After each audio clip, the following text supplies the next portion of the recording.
Forgotten by Design, Part 19A, Desperate Preparations. The vastness of space seemed eerily silent as the ambassador vessel, sleek and glistening in the dim starlight, hurtled at breakneck speeds. Captain Nerol, a stern figure with sharp eyes that rarely betrayed emotion, gripped the armrest of his captain's chair. Every so often, his gaze would shift to the countdown timer on the main screen, each digit reminding him of the threat aboard his ship. Flashes of communication alerts blinked on his console, indicating an incoming transmission from the two Federation ships rapidly approaching them. The voice of Commander Tessa Jor, the head of the Federation task force, crackled over the speaker. "Captain Nerol, we're plotting the best intercept course. The transition will need to be precise. Our margin for error is non-existent." Nerol nodded, adjusting his communicator for clarity. "Understood, Commander. My crew is doing everything possible to ensure a seamless rendezvous. We'll be ready." Throughout the ship, a hive of activity was underway. Crew members rushed about, ensuring the vessel's systems were optimized for the impending operation. Communication officers relayed vital information between decks, engineers double-checked equipment, and medical personnel stood by, prepared for any eventuality. The two main disembarkment hatches, large, robust doors designed for emergencies, became the focal point for the passengers. These were the escape routes, the paths to safety. Stewards and stewardesses efficiently organized the passengers, keeping them calm, yet urging them to understand the urgency of the situation. "We need everyone to be orderly and prompt," one of the stewards announced.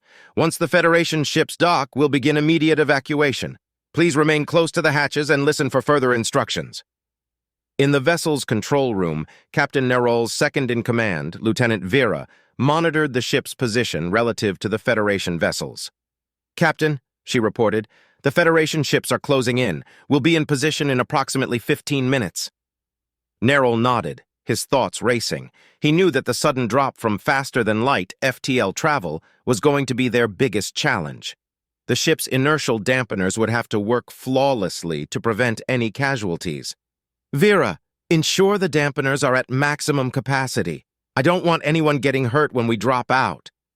Vera, her fingers dancing over the controls, adjusted the dampeners. "They're set, Captain. We'll give everyone the smoothest transition possible." Time seemed to blur as the minutes ticked away. Captain Nerol and Commander Jor maintained an open line, constantly updating each other on their positions and status.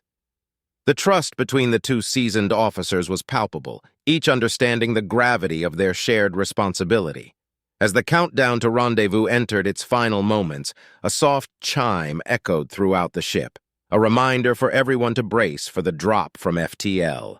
Passengers clutching their belongings and loved ones anchored themselves. Crew members secured equipment and took their positions. Captain Nerol, taking a deep breath, addressed his ship. "Ladies and gentlemen, we're about to make our drop.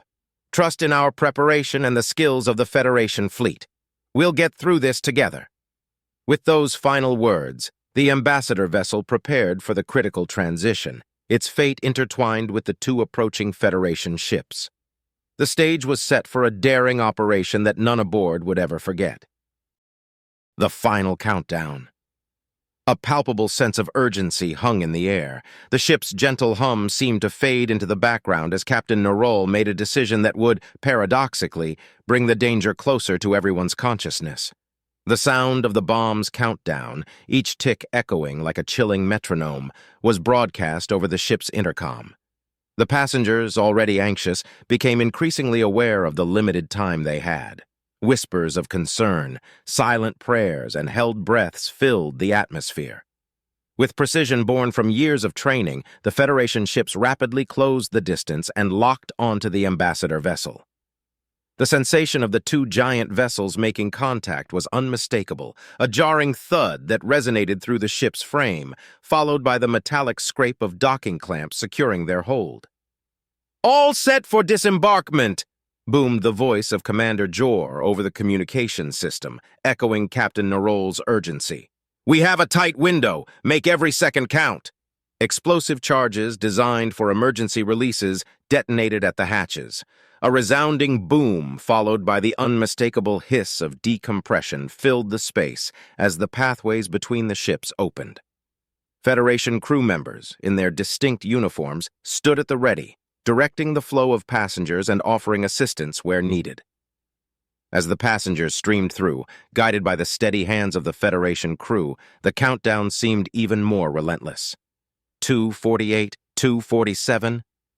With disciplined precision, the passengers were led through the opened hatches, moving from the danger of the ambassador vessel to the safety of the Federation ships. Stewards reassured and guided, ensuring that families stayed together and that no one was left behind. In the midst of this organized chaos, Captain Nerrell coordinated with his crew, ensuring that every corner of the ship was emptied. "Status report," he demanded. "All passengers have evacuated from decks 1 through 3, came a report. "Only crew remaining on deck 4, another voice chimed in. 117, 116. The first Federation ship, having completed its evacuation, released its clamps and began to distance itself from the ambassador vessel, engines humming as it moved to a safe perimeter. Captain Nerrell, his eyes scanning his ship one last time, gave the order. "All crew, evacuate now. Leave nothing behind." 48, 47. The remaining crew members, including Captain Nerrell, hastened to the hatch, their swift movements betraying the gravity of their situation. The second Federation ship waited, its crew working double time to get everyone on board. As Captain Nerrell, the last to leave his ship, stepped into the Federation vessel, the countdown reached its most critical point. 10, 9, 8. The hatch was sealed, and with a powerful thrust, the Federation ship detached, racing away from the doomed ambassador vessel. 3, 2, 1. A tense silence fell among the evacuees and crew, their eyes glued to the windows. The first ripple of explosion, a wave of energy radiated from the ambassador vessel. It was followed by another, more powerful surge, distorting the ship's structure. And then, with a brilliant flare of light, the rear section of the ambassador vessel detonated, casting bright fragments into space. The shock waves from the explosion hit the Federation ships, making them shudder violently. As the bright light of the explosion dimmed and the shock waves subsided, the Federation ships' communication systems crackled to life. "All passengers and crew accounted for," reported the captain of the second Federation ship. Commander Jor, her voice filled with relief and gravitas, responded, "You cut it close, Captain Nerrell, but you did an exemplary job. See you back at port in a few hours." And as the Federation ships journeyed back, the passengers and crew took a moment to process the enormity of what they had just experienced. A brush with catastrophe, narrowly averted through bravery, skill, and teamwork.